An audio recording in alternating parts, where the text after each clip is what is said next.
Waving My Dick in the Wind, the 11th track on Ween's 1997 opus, is not one of my top picks for the album's best song, but that's hardly an insult in this instance, as The Mollusk is incredible on the whole.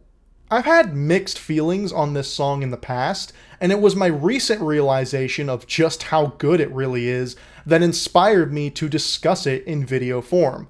So let's go full steam ahead and take a deep dive into the song. Get it? Because it's The Mollusk and it's about the ocean. Moving on. Diener has said that this tune would have been perfect on 12 Golden Country Greats, and it certainly has a country bluegrass leaning with its high tempo, drum beat, lyrical theme, and vocal delivery, but it becomes something stranger with its infusion of rock and electronic elements, kind of like I'll Be Your Johnny on the Spot. This song gets a bit of its quirky edge by using some very traditional chords along with a flat 6 chord.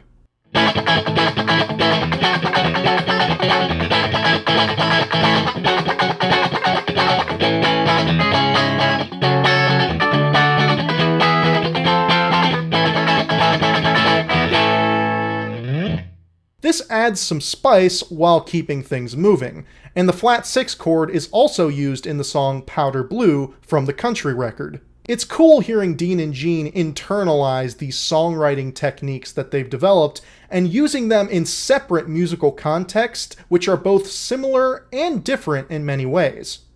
The melody, while perfectly solid as well as country-esque, isn't something I can really delve into and analyze at length. It is fun though, and it makes good use of the minor third of the key allowed by the flat 6 chord.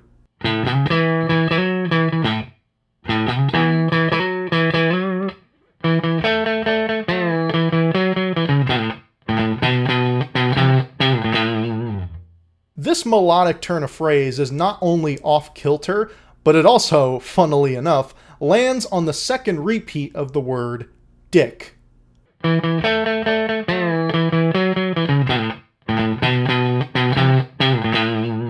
It's like an abrupt crudeness inserted after this traditional flowing melody.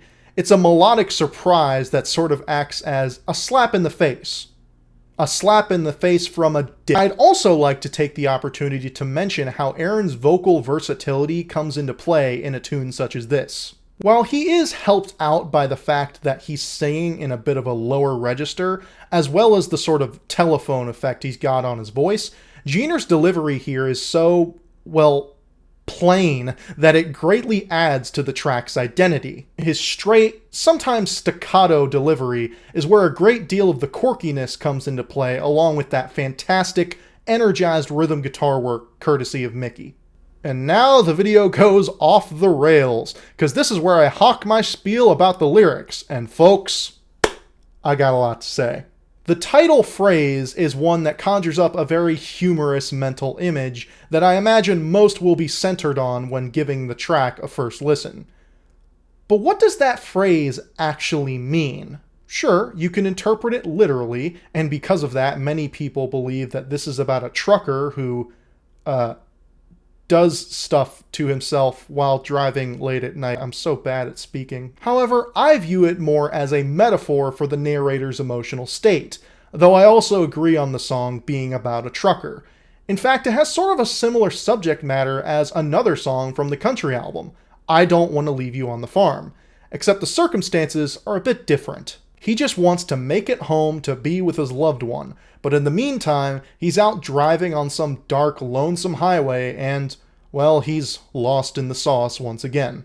And I guess he also gets pulled over at some point. He feels like he's wasting his time, just meandering through life with no satisfying goal in sight. So, yeah, maybe, just like in I Don't Want to Leave You on the Farm, the relationship between him and his loved one is a bit strained. Maybe. I also love the subtle implication of the passage of time, with if it all goes right, I'll be in your arms tonight, changing into if I make it through the night, everything will be alright. It's that sobering moment when you're on a long road trip and realize, man, I am not going to be back till tomorrow morning at the earliest. But then the story takes an odd turn with the whole Jimmy Wilson bit. Of course, this is just Diener and Jeaner having loads of fun making each other laugh, But in the context of the song, here's how I interpret it. The narrator stops at some station in the dead of night and goes into a bar or a similar establishment where he sees Jimmy Wilson, an old tap dancer who really ought to be retired by this point.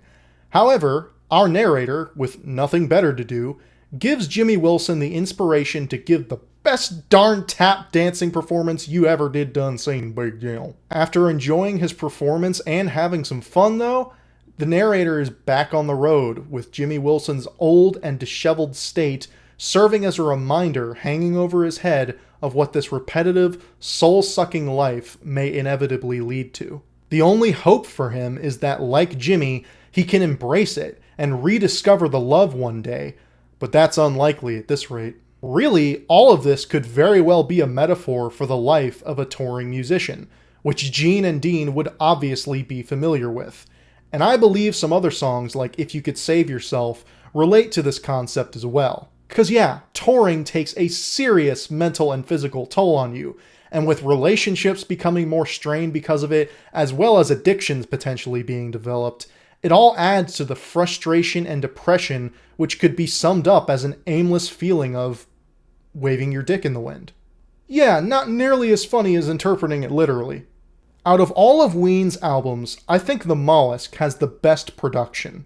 White Pepper likely has the highest production value and is the most high-fidelity sounding, which you can thank Chris Shaw for, who also worked with Aaron on the elegant and lush-sounding Freeman album.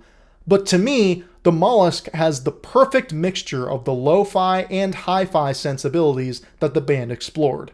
The two extremes of The Pod's 4-track approach and White Pepper's more polished style are perfectly integrated into the album's sound. This song is unique on the record as it has more of a lo-fi basis that is added upon with great little touches like that filtered synth or guitar or whatever, which emulates the horn of a distant train or a passing truck. The same can be said for the tap dancing bit, which is just incredible. These touches, to me, open up the song from its foundation of spanky guitars, a drum machine, and lightly affected vocals to a broader sonic palette.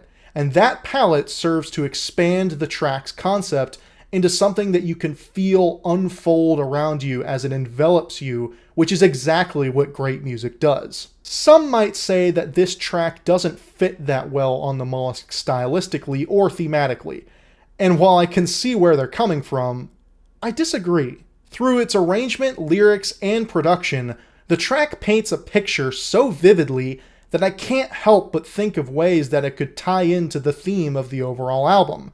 The mental image I always got of this song was of a truck driving through a mountainous region in the night, right near the water, so there's still this dark oceanic presence left over, which is mostly conveyed sonically. Now, admittedly, I may be digging a bit too deep on this particular point, but that's what this album does to me. Everything from its production, to its sequencing, to its composition gets me to listen closer every time I revisit it, while opening my mind to a world unimaginable in real life simply through music. Alright, is it a bit strange of me to intensely dissect the concepts and execution of a song as outwardly goofy as this one? Debatably. Would Gene and Dean laugh themselves silly if they ever saw this video? God, I hope so. The reason that I do this, though, is that these songs deserve to be not only admired, but recognized for their construction. It's easy to write Ween off. There are so many things about them that seem gimmicky and off-putting, but for the most part, there is a method to the madness, and that method is solid songwriting alongside equally solid musicianship. If you're a music lover like myself, their material both catches your ear on first listen and begs you to peel back the layers as you go through repeated listens. It's what makes this band exceptional, and that is what makes this song brown. This is where I'd cut to credits, but I don't have credits because it's just me doing this, so thank you, goodbye.